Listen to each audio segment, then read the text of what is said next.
Congresswoman, now that the Speaker is open, or there's some discussion, they're lobbying for him to change the motion to vacate threshold, make it higher. Does that mean you're going to move forward as soon as today?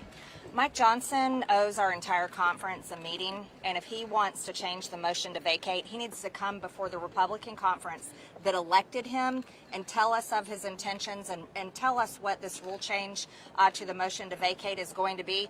And I'll tell you something, Kevin McCarthy, while he was staring down the barrel of a loaded gun, he never made a move like this behind closed doors and made deals with Democrats to change the motion to vacate. And we're hearing that's exactly what Mike Johnson is doing. It's unprecedented. This has never happened in history, and it's completely wrong. He owes our conference the truth, and he owes Republicans answers. Does that mean you will go forward today? Will you go forward today? I'm waiting to find out what's going to happen. And this is the type of betrayal that Republican voters are absolutely fed up with.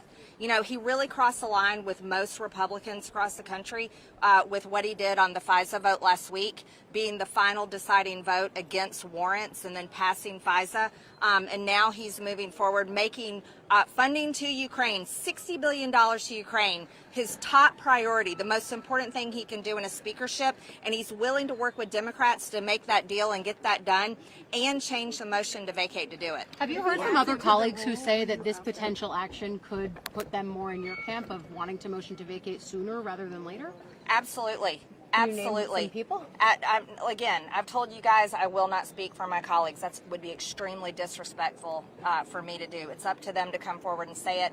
But if Mike Johnson goes in there and attaches to the rule, which is the Rules Committee is meeting right now, so we'll see when that vote takes place. If he attaches a rule to change the motion to vacate and then uses Democrat votes on the Rules Committee, he's going to prove exactly what I've been saying correct. He is the Democrat speaker. I don't think that's ever happened in history before, and that's going to be the message that will definitely change everything. Speaker Johnson was asked directly why he believes it's worth losing his job potentially over putting aid to Ukraine on the floor, and he said it's because it's the right thing to do. What do you make of that response from the speaker? He's serving Ukraine first and America last, and that would be the worst thing to do for a United States House of Representatives speaker, third in line to the President of the United States, to do nothing for American citizens. Think about this. Monday was tax day. So as Americans were paying their hard-earned tax dollars to this government, the Republican speaker is hinging his entire ability to stay speaker on sending $60 more billion to Ukraine. I can't think of a worse betrayal ever to happen in United States history. And here's what's really ironic. The constitutional attorney, Mike Johnson, is literally betraying the American people in order to keep his grip of power on the speakership. What about the idea that Republicans are increasingly frustrated with you, saying that you don't speak for the party? I think I speak for the people. And the people are the party, and that's everything wrong with the Republican Party. Many Republican leaders have forgotten that. And this is why Republican voters for many years now are so tired of the Republican Party that writes strongly worded letters, has a great 3 to 5 minutes on Fox News, and continues to just give these talking points but never backs it up with actions. Republican voters want actions. They want to be protected from the destructive Democrat agenda, and Republican leaders aren't doing it. What's holding you?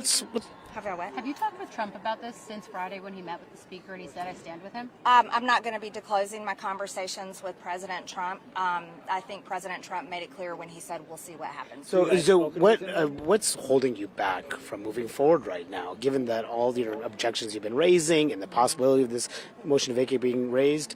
What's holding you back? I'm a responsible person.